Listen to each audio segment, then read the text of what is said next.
We have a lot more to do here, and we're reminded of this this week by the tragedy in Cleveland. And our hearts go out to the family and friends of Robert Godwin Sr. And we have a lot of work, and we will keep doing all we can to prevent tragedies like this from happening. For the first time, Facebook founder and CEO Mark Zuckerberg is talking publicly about the Easter Day murder in Ohio that was uploaded to Facebook. His comments came just over an hour after police confirmed the suspect in that murder, Steve Stevens, killed himself in Pennsylvania. We're expecting a 3:30 p.m. Eastern news conference from police in Erie, by the way.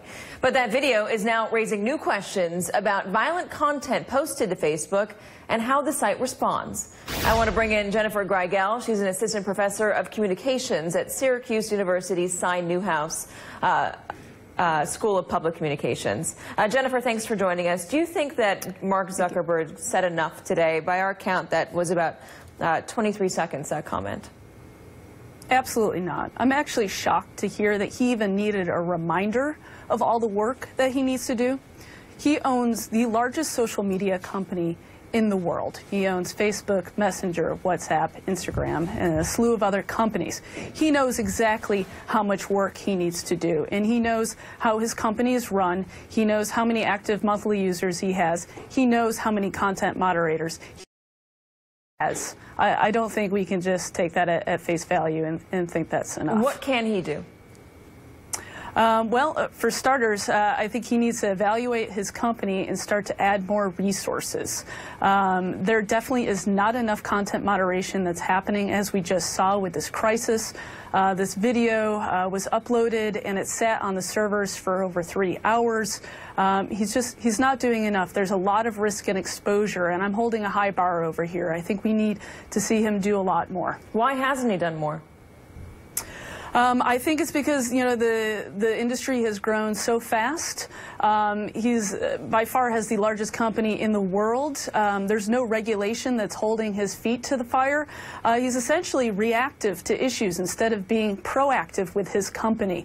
And there's very little transparency into this. We have no idea how many content moderators around the world are actually working on these systems. And I was surprised. I was actually shocked to hear that there's only a small team of content moderators that was reported on in Silicon Valley that's moderating Facebook Live. Live streaming is arguably the hardest content to moderate because you can't know human intent and what they're going to do next. Well, given that, should Facebook Live be something that is not used? I mean, how do you moderate something that is happening live, given how many users there are to that site around the world?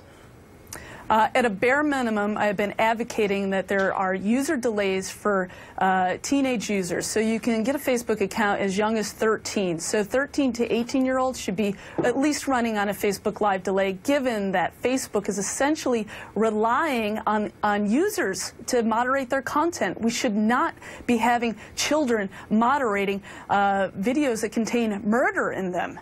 Ultimately, who's going to hold Facebook accountable? The public. We are.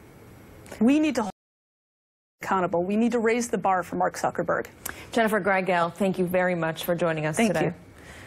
Thank you. NBC News is gaining exclusive access to the day in the life of an immigration officer.